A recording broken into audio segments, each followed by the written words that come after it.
Welcome to Irise Conversations with Joan. My name is Joan Nwosu, and I'm the award-winning author of the book Irise: The 10 Secrets to Getting Up When Life Knocks You Down. So we all have ideas, and for some people, it's too many ideas. In my experience, the problem has never really been around having these ideas. It's always around how do we execute on these big, phenomenal ideas. Being a creative genius is sometimes a bit of both worlds, a blessing and a curse, because most times you don't know what to do with your special gifts and how to channel it to build the business that you love and you can thrive in. So you end up being frustrated. Many times, a lot of new entrepreneurs give up for one reason. The first one being that it never gets off the ground. So they're just stuck in their minds, being overwhelmed, overthinking, and they never actually start realizing their dreams. And the second one is around people who have tried, they've been grinding, they're overwhelmed, they're trying to do it all, they're trying to learn from other people, but they're just not getting the results. With us today, we have a special guest, Willo. She is a transformational business coach. She's a master facilitator and an international keynote speaker who empowers visionary entrepreneurs to birth their big ideas into the world. When people hear about entrepreneurship and when people are talking about their story and how successful they are and how fulfilling they feel, people think it's easy, it's always highs and there are no lows. But every business, especially every new entrepreneur, your first business is like, it's a training ground. That's when you learn, you go low, way low if you survive at all. So what were some of the lows? Every single incarnation, every single business has its own training ground. So 5 years in, I actually created a new business. It was kind of like, there's a point when you're doing whatever you're doing, whether it be a job or a business, that you're like, but what I really want to do is this. And I call those incarnations. And I've had many incarnations in my, now 20 plus years of owning my own businesses. Where I reach that end and there's just the fancy startup word for it is like pivot, right? Where there's some pivot that needs to happen. But I like going for more of when you're really tuned into your heart and what's happening almost in your whole body is that you're just like, I'm supposed to be doing something more. I'm supposed to be doing something deeper here, or I don't really want to do this, but it's almost like the devil on your shoulder that keeps wanting to send you, tens of thousands of dollars for the thing that you don't really want to be doing. And what you really want to do is this, but you're like, how the hell am I supposed to make money with that? This over here is what I help people with. They're like, I really want to be doing this, but how do I make money with that? I totally get you. And I think for a lot of entrepreneurs, it's that clarity. And people often think that where you start is where you end. And from what you're describing, it's not. You get to a point in time in your business where you're like, well, this is what I really want to be doing. Yeah. So how do people get started without being 100% certain or crystal clear on what it is that they truly want to be doing, but they do have an itch to be an entrepreneur? What would be the first step? Yeah, well, so there's a huge piece of this, which is just listening, right? Listening to where you're being called or where you're being guided to. And that process in and of itself is a tuning in, a tapping in, and it's really a process of learning how to trust yourself and what's coming through, right? Especially when a lot of what we're talking about is like we're peeling back the layers of the onion and we're trying to get to the truth of who we are and what we really want. And those layers are really conditioning, right? What we should be doing, what we're supposed to be doing. And so I have to say that, like, as much as it sounds so simple, but it's really like a listen to what is knocking on your door, listen to the idea or even people's feedback of people being like, oh my God, you should do this, or you're so good at this. Like this is my book, right? Double Down on Your Genius. Yes. It's like, when we talk about your genius zone, it's what comes so naturally to you that you could just do it all day. You would love doing it. Right. And it's following that, which kind of can feel crazy sometimes and then this is where we hit the rub of actually charging money for it, because it comes so easily to you, but it is so amazing for others. And so you're like, this is so easy. Should I really be getting paid for this? Yes, actually 100%, and you're going to probably need to learn the business side of it, but yeah. Yeah, absolutely. So I love what you said, how you described it as a listening, because a lot of the times when people have that itch on, I want to go out and do my own thing, they look to other people for advice. What do you think I should be doing? Or your parents, teachers, friends, whoever, people you think that know you, and everyone's telling you, oh, but you're good in math, but you're good in this, but it may not necessarily be what you truly want to do in your spirit and in your soul. So I love that you describe it as a listening. It doesn't mean don't listen to what people are saying, because sometimes it's through the words of other people that you discover who you are, because conditioning has made us forget who we are. So by listening to who people say that you are, looking back in time, what were the things that you really enjoyed doing, and just going within and just listening to what your soul is telling you to do. Where is it pushing you? That is usually where you should go. And the other point, which is a lot of entrepreneurs struggle with that, being able to charge for these gifts, because it's like, but it's free, it's effortless, it's like I could do it in my sleep. It's that's the more reason why you're meant to charge. That is your genius. Yeah. That's right. And it's usually, I mean, those who are working with me are usually, they have been consummate professionals in some way, shape, or form, right? But it is, no matter how much money you've made or how well you've done in the past or whatever that's been, or you may have even gotten really burnt out in the past, right? When you're stepping into what you really want to do, especially if it's coming through you. So a lot of the people that I work with, they have like a message or a calling coming through them. It can feel so personal. You're so heart tied to it that's where we get in our own way, right? So there's two things that we're really talking about here, which is what I said initially, right? Is like, number one is your own self-trust, right?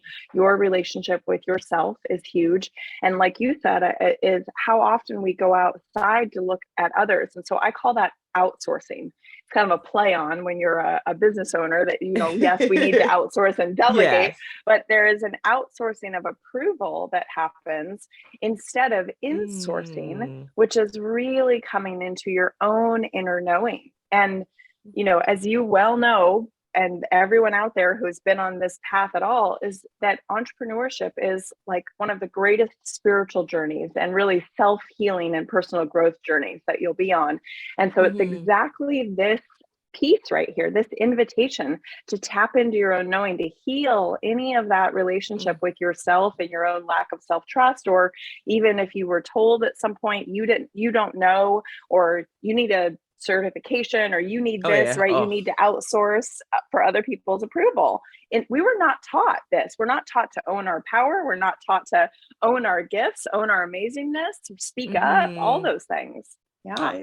I love the idea of outsourcing and insourcing. And I think, people need to know when to go within and when to go for external validation or opinion. So I really love that. And I hope that people listening can start to appreciate some of the things that you're talking about, because people are stuck.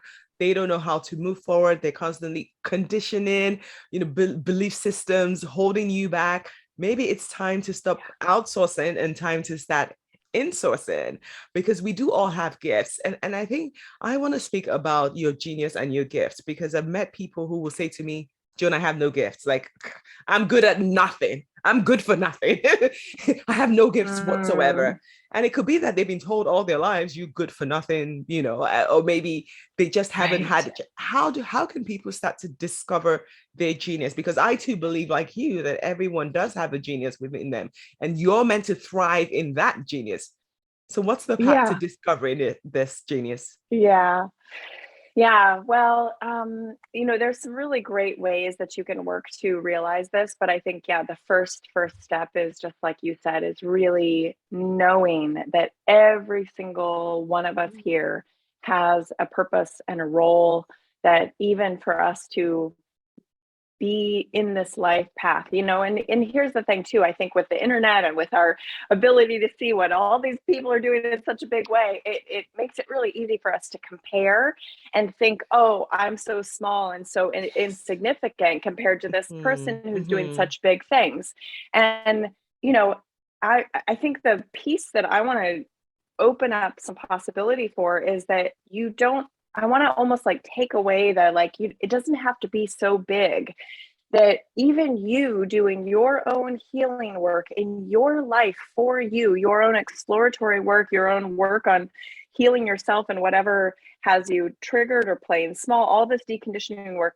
And then even that small ripple of the people that you're touching in your daily lives, right? Your dear friends, the person at the store, you know, your roommates, like whoever that is that you have in your direct life, that we have the opportunity of making a difference no matter what, no matter what. So you literally cannot not make a difference by doing Exactly. any beautiful work on yourself, right? Oh, I love that because, like you said, the pressure is on.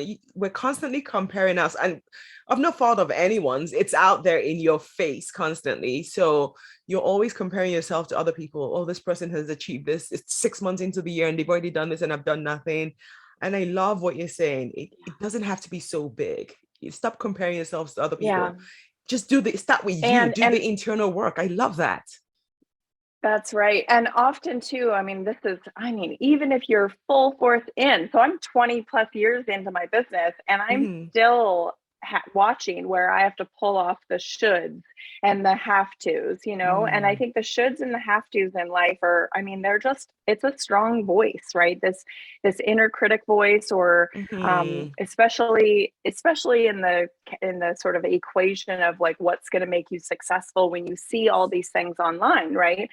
But we have to follow our own truth. So to answer your question around how to find your own genius, I think it's important to just remember, so if you even come from this truth of every single person has a role, right? Your job, anyone who's listening out there, right? Your job is to listen to what lights you up.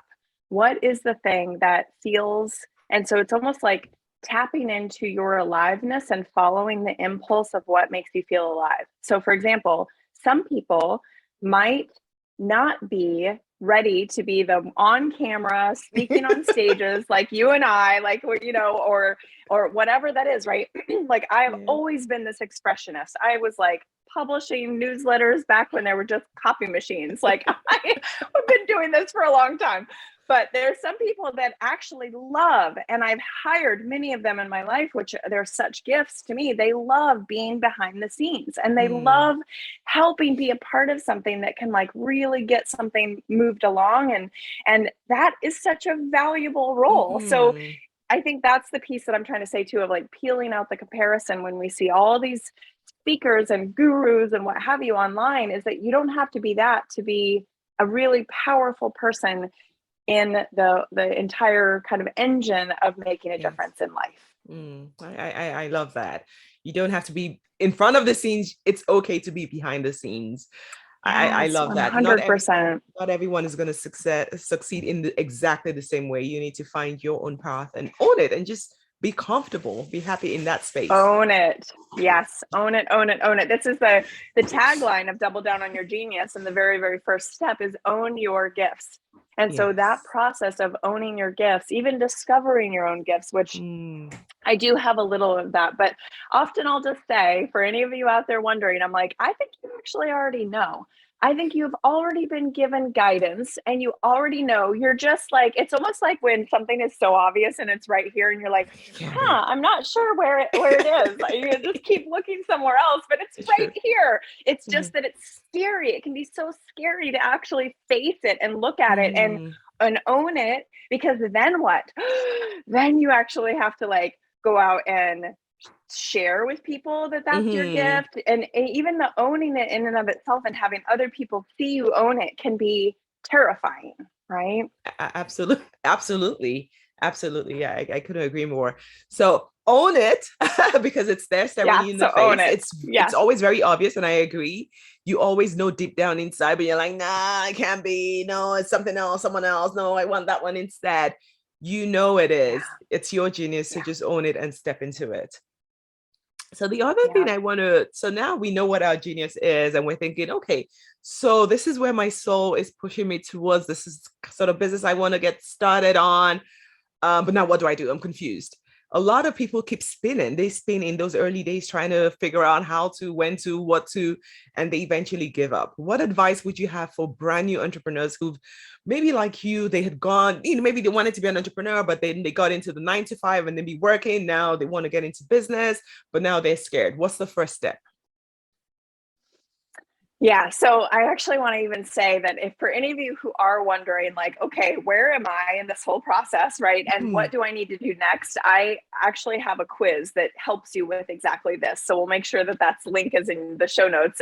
It's called Awesome. the Light Map quiz, and it's literally this, which is like, okay, where am I? Because sometimes we don't even know where we are in the process, right? You're swimming in ideas, or you may even have kicked a few out already, but you're now reworking some of them, right? And so then the steps that you need to take. So this is the creation stage, what you're talking about right Awesome. now. And the creation stage is um, really, I mean, again, this is where some of the deepest growth, and it can be so exciting too. So depending on what kind of person you are and depending on where you are on this growth journey, it is going to require that you are willing to mess up. I mean, here's the invitation: to allow it to be messy, to experiment, and to play. And what happens is sometimes in this initial time where our perfectionism is getting in the way, or the inner critic of like, this is never even going to work. What who the hell you think Who you the hell do you are, think right? you The are? imposter syndrome. Yeah. All those things get in our way. But actually, if you can just continue being in play and curiosity, this is also where we can come into talking about even so if you are in fight or flight, so if we actually kind of tap into the nervous system awareness, right? And if Yes. somebody is trying to be in that creation mode, but they don't have some kind of a solid foundation or don't have any money that's keeping them safe. And so that means you're in this kind of like root chakra, fight or flight mode because you don't have the security. So you're feeling kind of like extra lost at sea. That's Mhm. sometimes really not the best place to create from because it's extremely hard to be in experimentation and play and curiosity when you're like, how am I going to pay my When rent? money's How am I running going to out, put food on the exactly. table? Yeah.